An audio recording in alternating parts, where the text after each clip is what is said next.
자, 여러분 안녕하세요.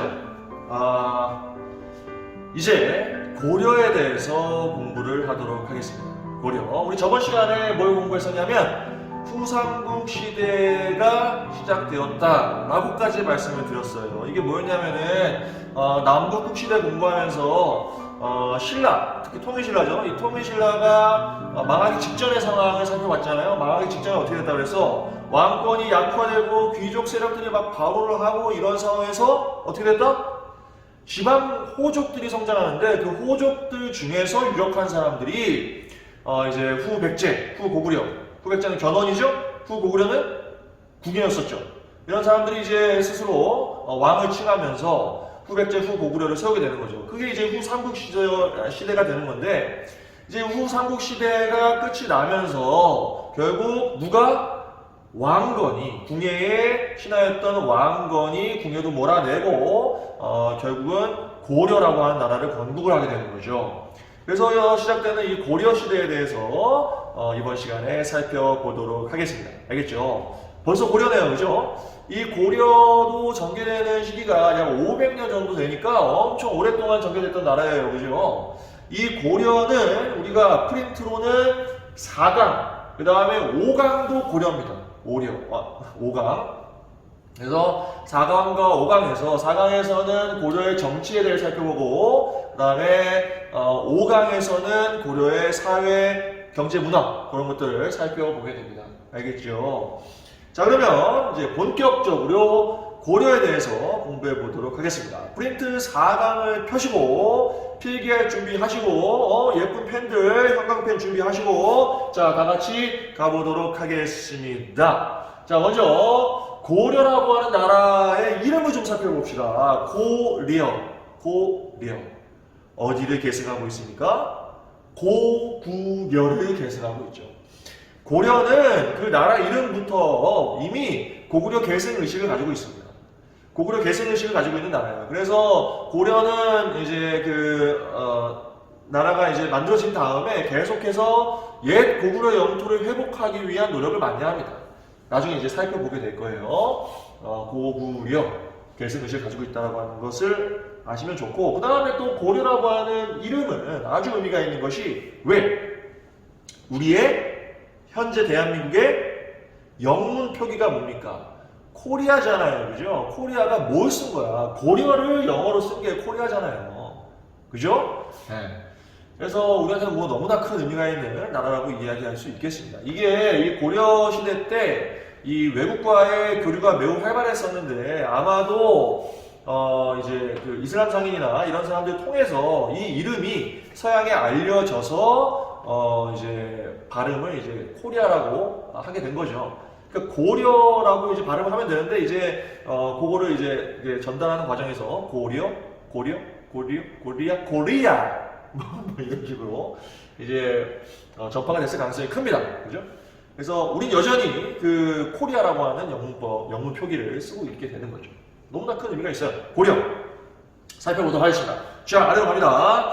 고려는 일단 그 시기를 구분을 하고 넘어갈 건데 어떻게 할 거냐면 일단 그 위에 보시면은 고려의 사회 지배 세력의 전개가 쭉 나와 있어요. 제일 위에 칸에 보시면 여기 뭐 호족과 육두품, 그 다음에 문벌귀족 이런 식으로 쭉 나와 있죠. 고려 전기와 고려 후기 구분해서. 그래서 이 사회 지배 세력들이 어떻게 전개되어 나가는지 그걸 통해서 고려 전체의 어떤 그 맥을 좀 잡고 그 다음에 구체적으로 살펴보도록 하겠습니다. 알겠죠? 그래서 표 보시면 일단 여기다가 사회 지배 세력이라고 여러분 써놓으면 좋을 것 같아요. 사회 지배 세력이 어떻게 변화해 나가는가를 제가 지금 설명해 드릴 겁니다. 자, 고려 초의 사회 지배 세력들이 누구냐? 호족과 육두품입니다. 호족과 육두품? 어디서 들었어? 신라 말에, 신라 망할 때에 지방 세력인 호족들이 등장하고 그 호족들이 육두품과 서로 연계됐다고 말씀드렸잖아요. 호족과 육두품은 신라로 따지면 뭐야, 이들은? 네, 신라를 망하게 하는 세력이에요. 신라가 망하는데 큰 역할을 했던 세력들이야. 그런데 고려의 입장에서 보면 뭐야? 이들은 공신 세력이에요. 개국 공신들이야. 고려라고 하는 나라가 세워지는데 큰 역할을 했던 인물들이죠. 세력들이죠. 그래서 이 호족과 육두품은 써있듯이 고려의 건국 세력이다라고 써놓으시면 되겠어요. 고려의 건국 세력이고, 이렇게 처음에 호족과 육두품들이 고려를 건국을 하고 공신 세력으로서 이제 활약을 하게 되는데, 이들이 점차로 어떻게 되냐? 이들이 점차로 고위관직에 여러 대에 걸쳐서 진출을 하게 돼요. 그러면서 이 고려 전기 하면은 우리가 그 지배 세력을 뭐라고 부르냐면 문벌귀족이라고 부릅니다. 문벌귀족. 고려 전기 문벌귀족 사회라고 이야기하는데, 그 문벌귀족의 뿌리가 어떤 사람들이냐? 바로 호족과 육두품들이에요. 이들이 여러 대에 걸쳐서 고위관직에 여러 방법, 예를 들면 뭐 과거나 음서, 나중에 이야기할게요. 과거나 음서 이런 걸 통해서 계속해서 누대에 걸쳐서, 여러 대에 걸쳐서 이제 고위관직을 차지하면서 그들이 귀족화하게 되었다. 그들을 뭐라고 한다? 문벌귀족이라고 이야기한다. 알겠죠? 문벌귀족. 문벌귀족의 뭐 대표적인 성씨들이 있어요. 대표적으로 뭐 인주 이씨, 해주 최씨 이런 사람들 이런 집안들이 있어요. 대표적인 문벌들입니다. 알겠죠? 고려 전기 문벌귀족 사회라고 기억하시면 되나 좋습니다. 고려 전기 문벌귀족 사회. 근데 이 문벌귀족 사회가 무너져요. 무너지는데 역할을 했던 몇 가지 사건이 있어. 그 사건 밑에서 자세히 공부할 거야. 자, 문벌귀족 사회가 무너지는데 결정적으로는 뭐야? 결정적으로는 문벌귀족에 저항을 해서 뭘 했던? 정변을 일으켰던 바로 무신들이 있었기 때문입니다. 그래서 그 사건은 무신정변이라고 하죠. 그래서 이 무신정변이 1170년인데 요 시기를 기점으로 해서 고려 전기와 고려 후기로 구분을 해요. 네, 그렇게 시대 구분을 합니다. 이 무신정변을 일으킨 사람들은 무신들이고, 이들은 문벌귀족에 저항을 한 건데 계속해서 차별 대우를 받고 있었던 사람들이에요. 무신들이. 이제 문벌귀족 사회에서 차별 대우를 받고 있었던 무신들이 정변을 일으켰다. 알겠죠? 그래서 이때부터는 이제 무신 정권이라고 표현을 하죠. 오른쪽에 써있죠. 무신 정권. 근데 문제는 이 무신들이 이제 뭐 군인들이잖아요. 군인들. 이들이 정권을 장악을 하지만 그러나 체계적으로 국가를 운영할 수 있는 능력은 또 부족한 상황이었다라고 합니다. 아주 체계적으로 국가를 운영할 수 있는 능력이 없었어요. 그런 상황에서 정권을 잡고 활동을 하다 보니 대단히 부정부패가 만연했고 또 백성들의 불만이 매우 커집니다. 그래서 많은 저항도 일어나게 되죠. 알겠죠? 그게 무신 정권기다라고 기억하시면 되겠어요. 다 썼어요? 문벌귀족에 저항을 해서 정권을 장악을 했지만 체계적으로 국가를 운영할 수 있는 능력은 좀 부족한 상황이었다 라고 기억하시면 되겠고, 이 무신 정권기에 누가 침략을 해오냐면 바로 중국을 다 장악을 한 원나라, 그죠? 몽골이 침략을 합니다. 몽골이 침략한 게 1131년이야. 이 몽골은 이제 제국으로서 어마어마하게 전 세계에서 등장했던 가장 큰 제국이, 역사상 가장 컸던 제국이 몽골 제국이에요. 그 몽골 제국이 한반도에도 힘을 미친 거지. 그러면서 고려를 이제 침략해 온 거예요. 고려를 침략해 왔을 때에 결국은 어떻게 돼? 우리가 복속이 되죠. 복속이 된 거랑 다름이 없어요. 네. 이 시절에 권문세족이라고 하는 사람들이 지배층으로 성장을 합니다. 권문세족. 이 권문세족은 원나라 세력을 배경으로 지배층으로 성장한 사람들이야. 세 글자로 하면 뭐가 돼? 친원파가 되겠지. 친원파. 알겠어요? 친원파는 그 어떤 속성으로 봤을 때, 원나라 세력을 백그라운드로 가지고 있는 그런 상황으로 봤을 때 고려를 충심을 다해서 이끌어 나갈 의지가 있는 사람들이야? 그게 좀 부족한 사람들이었겠죠. 일제시대로 얘기하면 이 사람들 친일파가 되는 거예요. 친일파. 네. 그러니까 국가를 뭐 충심을 다해서 정말 민족을 위해서 이끌어 나갈 가능성은 없다고 보면 됩니다. 네. 그러니까 자신들의 부와 뭐 명예를 위해서만 살았던 사람들이겠지. 그죠? 네. 친원파입니다. 권문세족들. 그래서 결국 이 권문세족을 몰아내고 새로운 사회를 지향하는 사람들이 등장하는데, 그 고려 후기 때 그 사람들이 다 바로 신진사대부, 성리학을 바탕으로 해서 실력을 바탕으로 해서 관직에 진출을 하여서 이 썩어빠진 고려를 없애고 새로운 나라를 세워야 된다라고 주장했던 사람들, 물론 전체가 그렇진 않았지만 신진사대부 중에 일부가 매우 이제 개혁적인 그런 성향을 띠면서 새로운 나라를 지향을 하게 되죠. 그래서 이 신진사대부의 급진적 세력들에 의해서 고려가 망하고 조선이 건국되게 되는 겁니다. 그래서 고려와 조선 이렇게 왕조가 변화하게 되는 거죠. 알겠습니까?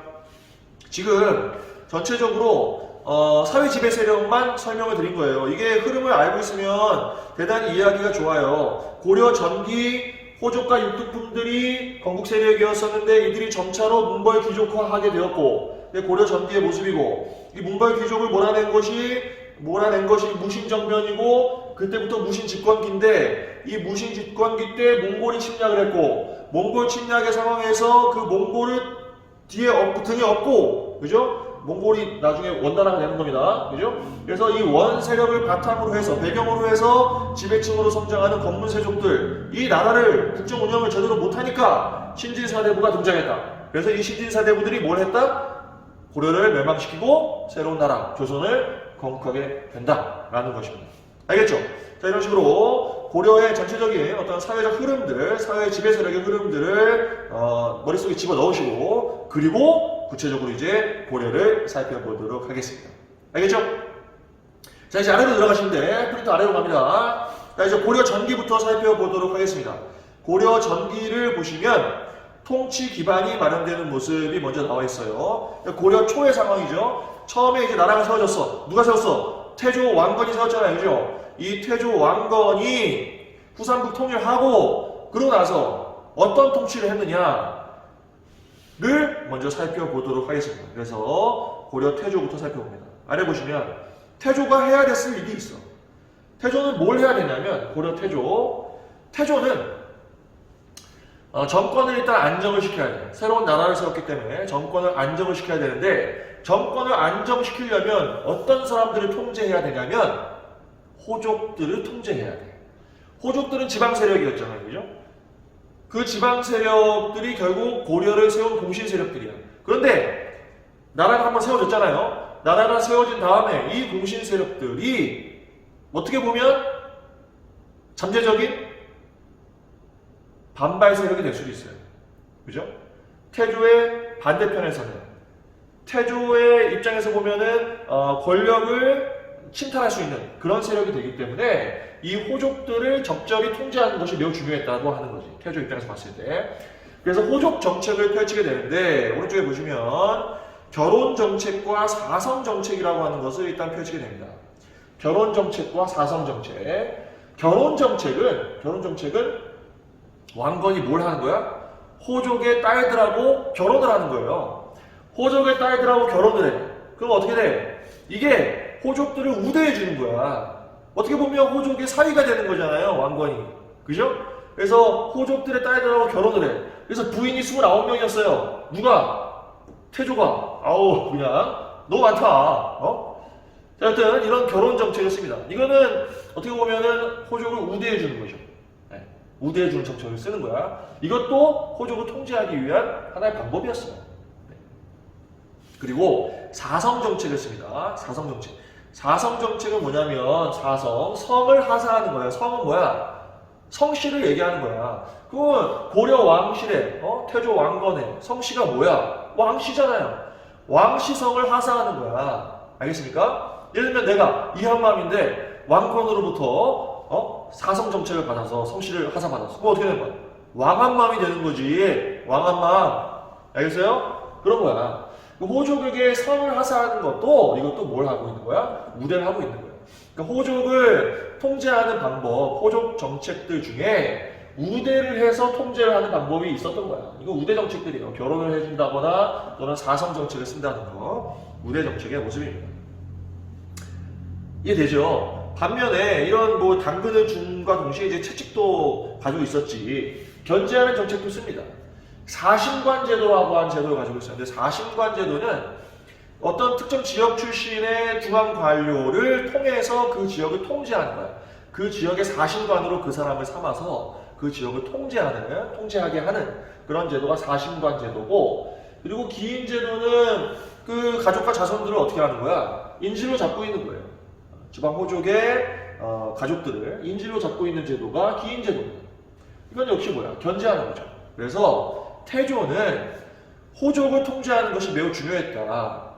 건국 초기 때 호족을 통제하는 것이 중요하여서 이러한 그 결혼 정책, 사성 정책과 같은 호족 우대 정책을 쓰기도 하고 사신관 제도와 기인 제도와 같은 견제 정책을 쓰기도 했다라는 정도로 이해하시면 되겠습니다. 이해되죠? 네, 고려 태조 정도는 기억하면 좋아요. 기억하면 좋습니다. 아래로 갑니다. 그리고 북진 정책을 씁니다.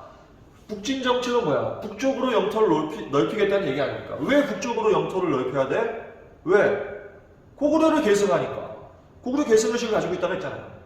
그래서 고구려 계승의식을 가지고 있는 이 태조가 계속해서 북쪽으로 원래 고구려가 가지고 있었던 영토를 회복하고자 하는 의지를 가지고 있었던 거야. 그래서 고려의 수도는 개경이죠. 개성, 지금으로 얘기하면 개성이고, 그 개경보다 북쪽에 있는 서경을 매우 중시합니다. 서경은 원래 지금의 평양인데 고구려의 수도였어요. 고구려의 수도였잖아요. 이 고구려의 수도인 서경을 매우 중시했다. 그건 뭐야? 북쪽으로 영토를 넓히겠다라고 하는 의지를 담은 거죠. 서경을 중시했고, 그 다음에 훈요 10조라고 하는 후대 왕들에게 남긴 태조의 의지를 표현한 글이 바로 훈요 10조예요. 이게 10가지로 후대 왕들이 이러한 것들을 좀 지켜주면 좋겠다라고 글을 쓴 것이 훈요 10조입니다. 그 훈요 10조에 여러 가지 내용들이 있는데 그 중에서도 몇몇 내용들이 고구려 계승의식, 그죠? 고구려 계승, 북쪽으로 진출해야 된다라고 하는 내용을 담고 있어요. 그래서 고려 태조의 이러한 여러 가지 정책적인 모습들 살펴볼 때에 두 가지만 기억하시면 돼요. 호족 정책과 북진 정책을 펼쳤다. 알겠죠?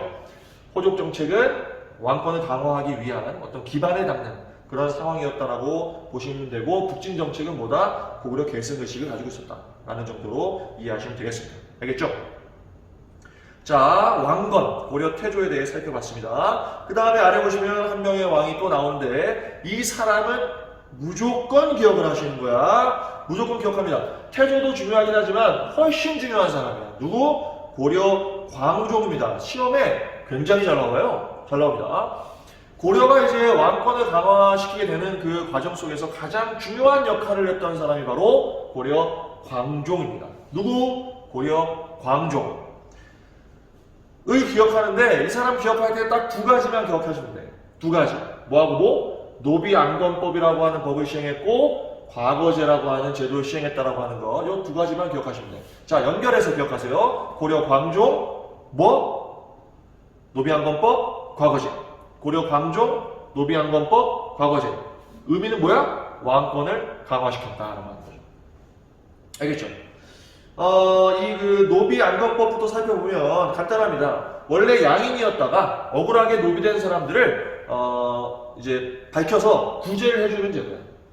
이런 노비안건법을 실시하면 결국 뭐야? 결국은 이 호족들, 지방 호족들의 세력을 약화시키는 결과를 가지고 옵니다. 당연히 지방 호족들, 유력한 사람들이 노비들을 많이 거느리고 있을 거 아니야. 그 노비들 중에 억울한 사람들을 찾아서 구제해주겠다, 해방시켜주겠다 라는 법이기 때문에 호족 세력을 약화시키고 왕권을 강화시키는 그런 역할을 합니다. 알겠죠? 고려 광종의 노비안건법 기억하세요. 억울하게 노비된 자를 구제해주는 제도입니다. 노비안건법. 누구? 고려 광종. 과거제를 실시해요. 과거제가 이때 처음 들어오게 되는 거예요. 역시 중국에서 이미 시작되고 있었던 제도인데 그것을 수용을 하게 된 거죠. 근데 과거제는 뭘 하는 거야? 시험을 봐서 실력에 따라서 인재를 등용하는 거죠. 시험을 봐서 실력에 따라서 인재를 등용하게 되는 과거제라고 하는 것을 실시함으로써 역시 이것도 왕권을 강화하게 되는 겁니다.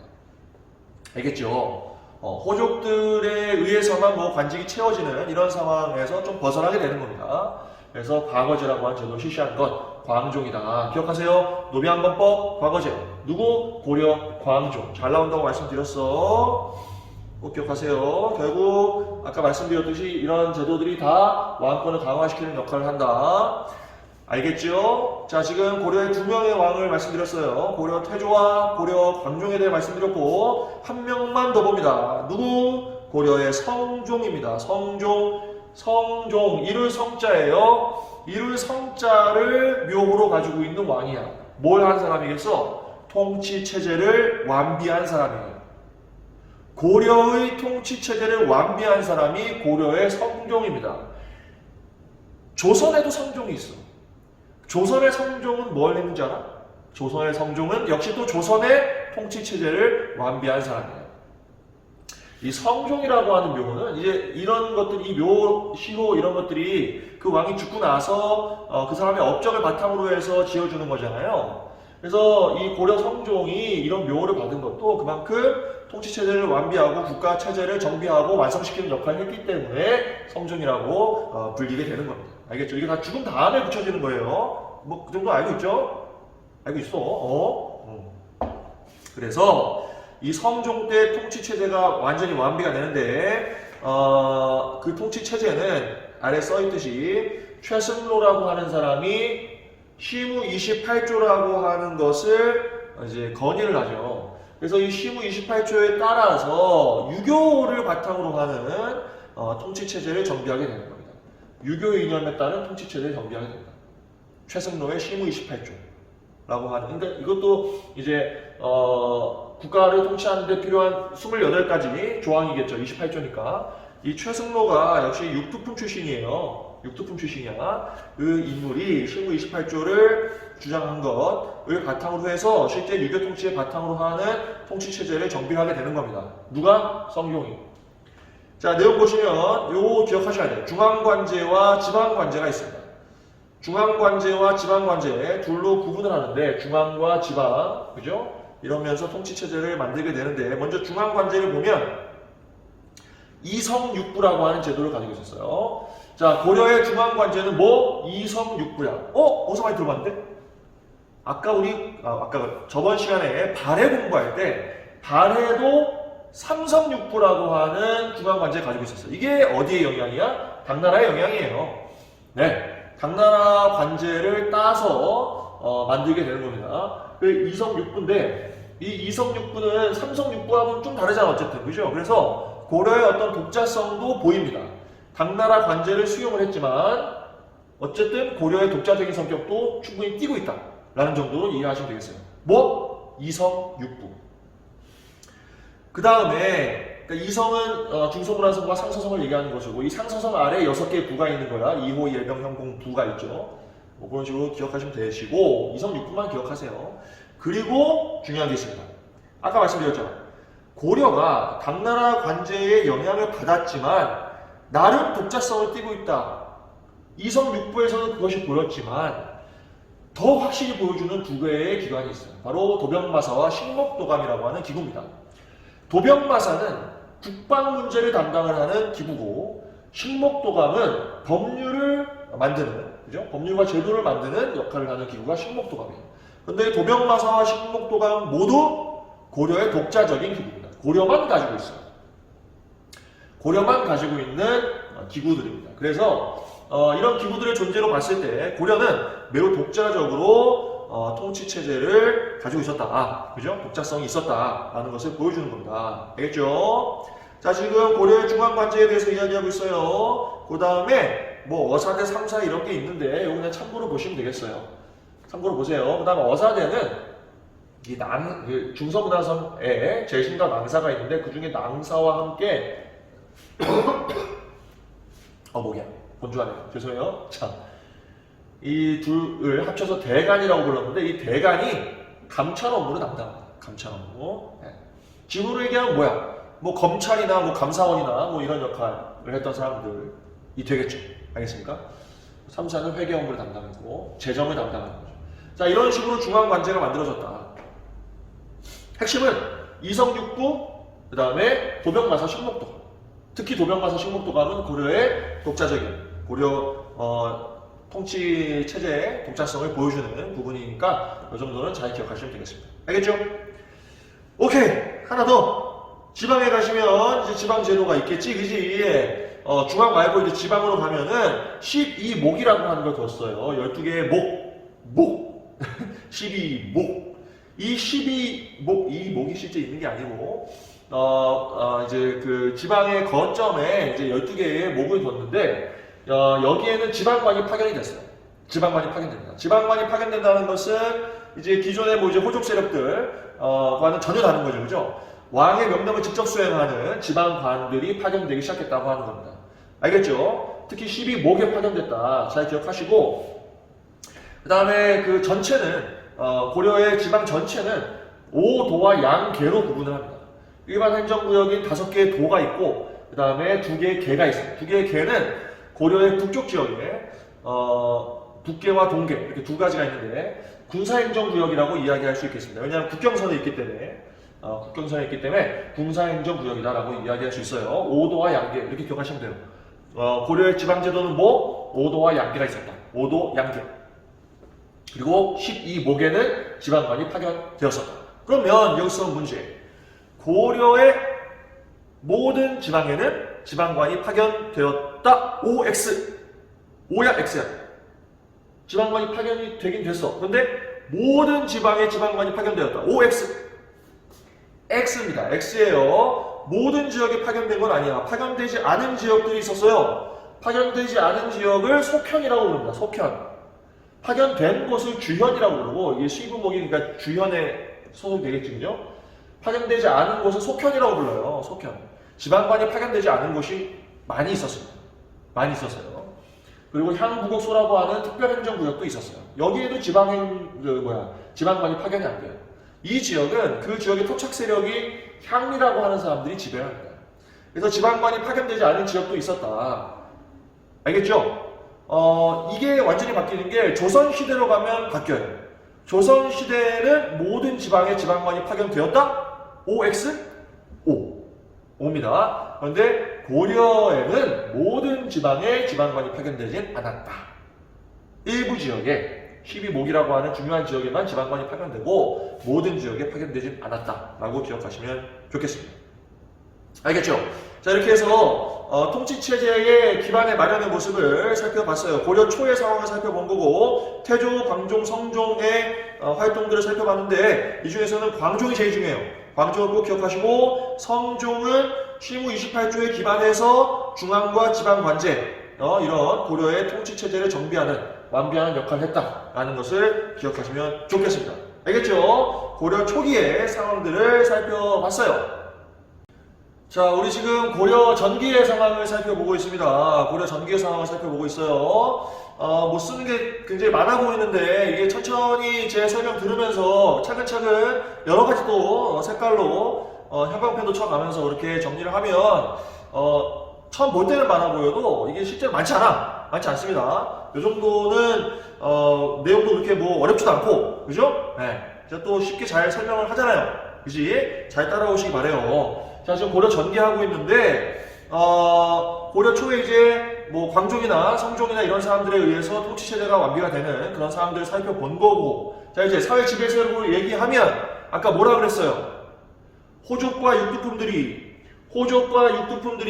뭐가 된다? 점차로 문벌귀족화하게 되었다. 그래서 고려 전기는 사회 지배세력으로 얘기하면 뭐? 문벌귀족 사회다라고 기억하라고. 고려 전기는 뭐? 문벌귀족 사회. 문벌귀족. 알겠죠? 자, 그러면 이 문벌귀족의 사회의 모습을 이제 구체적으로 살펴보는 거야. 자, 다시 이제 프린트 아래로 쭉 내려오겠습니다. 왼쪽에 제 아랫부분이죠. 고려 전기의 마지막 상황이라고 보시면 되겠어요.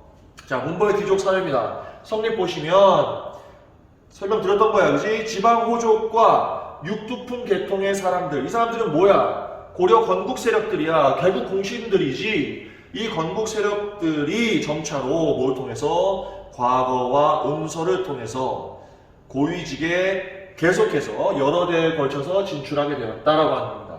알겠죠? 과거라고 하는 제도는 아까 얘기했잖아. 고려 광종 때 만들어진 제도고 실력에 따라서 등용이 되는 거고 시험 보는 거고요. 음서는 이거는 고위 관리의 자손을 시험 없이 등용하는 거야. 이건 뭐야? 결국은 아버지, 할아버지가 고위 관직에 있으면 어떻게 되는 거야? 그냥 관직에 진출할 수 있게 되는 거야. 이러한 음서라고 하는 제도는 당시의 몽골 귀족 사회의 어떤 귀족적인 성격을 잘 보여주고 있는 거죠. 고위 관직의 자손들이 시험 없이 등용되는 음서라고 하는 제도가 있었다. 기억하세요. 음서. 몽골 귀족 사회의 형성에 매우 큰 역할을 합니다. 음서라고 하는 걸 통해서 관직에 진출할 수 있었다라고 합니다. 귀족적인 성격을 잘 보여주죠. 알겠습니까? 지금 문벌 귀족 사회가 어떻게 성립됐는지 말씀드리고 있는 거야. 그 다음 과전과 공음전이라고 하는 토지를 받았어요. 네, 토지를 받는 이제 혜택이 있었던 거죠. 과전은 관리에게 지급한 토지인데 이거 역시 마찬가지야. 우리 앞에서 배웠던 관료전이라고 통일신라 때 있었었죠. 결국 뭘 하는 거냐면 세금을 걷는 거예요. 세금을 거둘 수 있는 권리를 주는 건데 수조권이라고 하죠. 세금을 거둘 수 있는 권리를 주는 건데 문제는 과전은 세습이 안 돼요. 세습이 안 돼요. 세습이 안 되면은 이거는 귀족적인 성격은 좀 약하지. 그죠? 세습이 안 되면은 귀족적인 성격은 좀 약합니다. 반면에 오른쪽에 있는 이거 썼어요? 오른쪽에 있는 공음전은 어때? 이건 음서랑 약간 성격이 비슷한 거야. 공음전은 보시면 5품 이상의 고위직에게 주는 토지야. 공음전은 5품 이상의 고위직에게 주는 토지인데 이거는 세습이 가능해요. 세습이 가능합니다. 그러니까 계속 그 아들에게 계속 토지가 이어질 수 있는 거지. 이건 뭐야? 역시 귀족적인 성격을 보여주는 거죠. 알겠습니까? 자, 과거 음서를 통해서 특히 음서는 고위 관직이 그 자손에게 관직을 물려줄 수 있게 되는 거지. 그죠? 네. 시험이 없이 등용이 되니까 귀족 성격을 보여주고 그 다음에 공음전도 토지가 세습되니까 귀족적인 성격을 보여준다. 이런 것들이 문벌 귀족 사회를 형성하는 데 큰 역할을 하게 되는 것이다 라고 하는 겁니다. 그래서 호족과 육국분배뚝의 사람들이 계속해서 누대에 걸쳐서 이런 혜택을 누리면서 문벌 귀족 사회를 형성하게 된다 라고 기억하시면 되겠습니다. 알겠죠? 자, 지금 문벌 귀족 사회가 성립된 모습을 살펴봤고요. 그래서 이 고려 전기의 지배 세력은 문벌 귀족이 되는 건데 이 문벌 귀족 사회도 이제 흔들리게 됩니다.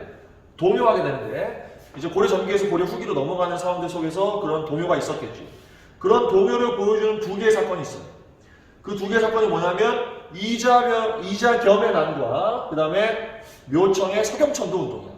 이 두 가지는 또 묶어서 기억하시면 좋아요. 자, 고려 전기 문벌 귀족 사회의 모습을 보여주는 문벌 귀족 사회의 동요를 가지고 오는 두 개의 사건이 있다. 그 두 개의 사건이 뭐다? 이자겸의 난과 묘청의 서경천도 운동이다. 라고 기억하시면 좋겠습니다. 알겠죠? 이자겸의 난부터 살펴볼게요. 이자겸의 난은요, 이게 대표적인 이 문벌 귀족이야. 인주 이씨, 인천 이씨, 경원 이씨, 다 똑같은 이씨예요.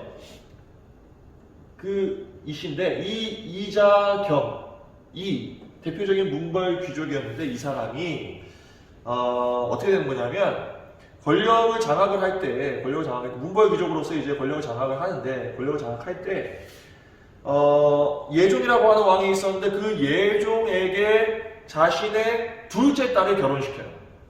예종과 이자겸의 둘째 딸이 결혼을 했어. 그러면 이제 왕의 이제 장인이 됐겠지, 그지? 예종이 장인이 됐습니다. 근데 더 힘을 강력하게 이 사람이 얻을 수 있었던 것이 예종과 자신의 둘째 딸 사이에서 누가 태어나? 원자가 태어납니다. 이제 다음 이제 그 왕위를 계승할 사람이 태어나죠. 그게 결국 이제 어린 나이에 왕이 되는 인종이라고 하는 왕이야. 인종. 그래서 인종이 왕이 되는데 이 이자겸이 이 나이 어린 왕이 즉위하니까 이제 권력을 더 탐하게 되고 더 권력을 장악을 하게 되는데 자신의 셋째 딸과 넷째 딸을 자신의 손자에게 결혼시킨 거야. 그럼 뭐 어떻게 되는 거야? 인종이 이자겸의 셋째 딸, 넷째 딸하고 결혼을 했어요. 인종은 누구랑 결혼을 하게 되는 거냐면 자신의 이모하고 결혼을 하게 되는 거예요. 이모. 이게 근친혼이 이루어지는 거죠. 이게 근친혼이 당시에 뭐 몇몇 있긴 했지만 이런 식으로 뭐 이모를 결혼시키고 이런 거 없었어요. 거의 없었습니다. 무리수를 둔 거지 이자겸이. 권력을 장악하려고. 그러니까 왕의 장인이자 왕의 할아버지가 되는 거야. 이게 뭐 어떻게 불러야 돼? 인종은 뭐 이자겸은 어떻게 불러야 됩니까? 뭐 장인 할아버지라고 불러야 돼? 뭐 하여튼 그런 관계가 된 거예요. 장인이자 할아버지가 된 거야. 그리고 이제 권력을 거의 완벽하게 장악했다고 보시면 됩니다. 이게 기록에 의하면 인종을 이자겸이 부를 때 손가락질을 했다고 돼 있어요. 손가락질. 인종, 물론 인종이라고 부르진 않았겠죠. 왕. 이게 그래도 일국의 왕인데 일국의 왕을 지금 손가락질을 하고 부르는 뭐 그런 정도의 권력을 차지했던 인물이 이자겸인데 인종이 이자겸을 사실은 제거하려고 했습니다. 그러자 이자겸이 난을 일으켜서 나라를 완전히 독차지하려고 스스로 왕이 되려고 일으킨 것이 바로 이자겸의 난이다라고 알겠습니까? 그래서 자 오른쪽 배경 보시면 간단히 말씀드렸어요. 왕의 측근과 경원이씨, 이게 경원이씨가 그 이자겸의 본관이에요. 경원이씨 세력의 대립이었다라고 하는 거죠. 그래서 이자겸이 스스로 왕이 되려고 일으킨 난이 바로 이자겸의 난이에요. 스스로 왕이 되려고 난을 일으켰는데 그래서 상당히 세력이 강했어요. 한때 인종이 뭐 거의 인질로 잡힐 정도로 세력이 강했는데 결국은 뭐 이제 측근 세력의 반발 이런 게 일어나면서 어떻게 됐냐? 실패하게 된 거죠. 실패하게 됩니다. 이자겸의 난은 실패했는데 그것이 실패한 것은 이 중앙 지배층의 어떤 분열의 모습을 보여주는 것이고 점차로 문벌귀족 사회가 붕괴되는 것을 촉진하는 그런 상황이 된다라고 기억을 하시면 되겠습니다. 이자겸의 난은 잘 나와요. 이게 그 고려 문벌귀족 사회의 어떤 모순점, 동요를 가지고 오는 것이기 때문에 꼭 기억하시기 바랍니다. 이 이자겸이 그러고 나서 어떻게 되냐면 이제 왕에게 이제 저항했다가 결국은 지잖아요. 진환이 됐단 말이야. 이자겸은 귀양을 갑니다. 근데 귀양 간 곳이 어디야? 어디냐면 영광이라고 하는 곳으로 귀양을 갔습니다. 전라도 영광으로 귀양을 갔는데 이게 이자겸이 뭘 했냐면 거기서 그 전라도 영광에서 나오는 특산품이 있었어. 뭐냐면 이제 물고기인데 참조기라고 하는 물고기가 있어요. 이 조기를 바닷바람에 싹 말린 거야. 엄청 맛있어 먹어보니까. 오 너무 맛있는 거야. 그래서 이걸 왕한테 또 진상을 해요. 인종한테 자기를 이제 귀양 보낸 인종한테 이걸 진상을 해. 진상을 하는데 거기다가 글자 2개를 써서 보냈지. 뭐라고 써줬는지 알아? 글자 2개. 그 참조기를 바닷바람에 싹 말린 거. 오 너무 맛있어. 오 너무 맛있어요. 요거를 뭐라고 써서 보냈냐면 굴비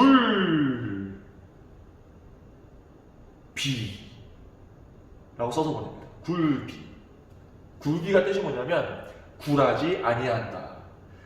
이게 맛있는 물고기를 지금 진상을 하는데 거기다 글자 2개를 썼는데 굴비야. 뭐야? 내가 지금 귀양 와 있지만 이 이자겸이가 귀양 와 있지만 인종 너 왕한테 내가 굴복하는 거 아니야? 라고 표현을 해서 보낸 거죠. 굴하지 아니한다. 굴비. 그래서 그 물고기가 굴비가 된 거예요. 네, 그런 이야기가 있어요. 네, 굴비. 그리고 이자겸이 굴비라고 써보내고 어떻게 되냐? 얼마 안 있어서 이제 죽었습니다. 네. 그래서 이제 그 생을 마감했고, 그래서 이자겸의 나는 뭐 그런 식으로 끝났고, 지금 1화 하나를 좀 말씀드렸어요. 굴비. 그럼 알아두면 좋잖아요. 그죠? 하나의 사건이 더 있잖아. 뭐라 그랬어요? 묘청이라고 하는 승려야. 이 사람이 서경천도 운동이라고 하는 걸 펼쳐. 이건 뭐야? 서경으로 천도, 수도로 옮기자는 거죠. 서경이 어디라 그랬어? 아까 평양이라 그랬잖아. 평양으로 수도로 옮기자라고 하는 운동이야. 이건 뭐냐면 기존의 기득권 세력이 고려의 수도를 바탕으로 하는 기득권 세력 개경입니다. 개경. 그들을 개경파라고 하고 이게 새로운 개혁적인 세력이에요. 신진 세력이야. 이들을 서경파라고 불러. 그래서 이 서경파였던 묘청이 이제 개혁적인 모습을 보이면서 수도를 서경으로 옮기자라고 했던 거야. 그래서 이 대립은 역시 이제 지배층이 또 분열하는 거죠. 서경파와 개경파의 대립이라고 보시면 되겠어요. 서경파와 개경파의 대립이 있었고 서경파의 중심에는 묘청이라는 사람이 있었고 이 묘청은 대단히 자주적이고 개혁적인 세력이었기 때문에 당시 이제 여진이란 나라가 이제 금나라로 발전하면서 고려에 와가지고 뭐라 그러냐면 우리한테 사대해라.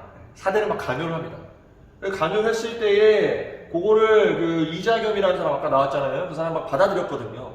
그래서 서경파의 묘청이 뭐라고 그러냐면 그 금나라를 정벌을 해야 된다. 우리는 고구려를 계승해야 된다. 뭐 이런 주장을 합니다. 대단히 개혁적인 세력이었던 거죠. 고려를 바꿔나가야 된다. 지금 고려의 문벌귀족 세력이 잘못됐으니 이걸 바꿔나가야 된다. 라고 주장을 했던 사람입니다.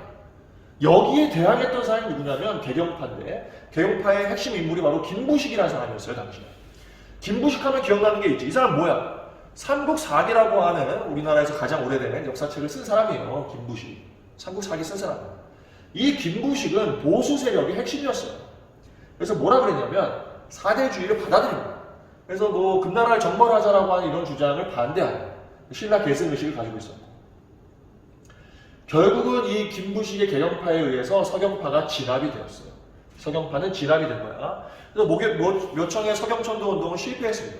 묘청의 서경천도 운동은 실패했지만 어쨌든 당시 어떤 문벌귀족 사회의 모순된 모습들, 그죠? 잘못된 모습들, 이런 것들을 드러내는 역할을 했고, 결국 이런 두 개의 사건 정리하면, 자, 두 개의 사건, 이자겸의 난과 묘청의 서경천도 운동이 문벌 체제에 동요를 가져오게 되고, 그 상황에서 천대받고 있었던 어떤 사람들, 무신들이 권력을 장악을 하는 무신 정변을 일으키게 되는 겁니다. 무신 정변. 아까 시작할 때 얘기했잖아요. 자, 위로 가볼까요? 다시 제일 위로 가보시면 이 무신 정변이야. 1170년에 있었던, 이게 문벌귀족 사회의 모신된 상황들 속에서 이제 그 불만이 많았던 무신들이 정변을 일으키면서 무신 정권 시대로 넘어가게 됩니다. 그때부터가 이제 고려 후기가 되겠습니다. 알겠죠? 자, 뭐 지금 다 다다다닥 설명을 드렸는데 오늘 수업은 여기까지 할 겁니다. 지금 고려 전기의 상황을 살펴봤습니다. 문벌귀족이라고 하는 사람들이 권력을 장악하고 이들이 또 이제 그 동요하는 사건들 두 개 살펴봤습니다. 이자겸의 난과 묘청의 서경천도 운동 등은 꼭 여러분들 기억하시기 바랍니다. 잘 나옵니다. 기억하세요. 알겠죠? 자, 오늘 고려 전기까지 살펴봤습니다. 다음 시간에 이어서 할게요. 너무 여러분들 고생 많아요. 그래도 이렇게 해놓으면 여러분 정말 뿌듯해. 나중에 믿고 따라오세요. 알겠죠? 힘냅시다. 안녕.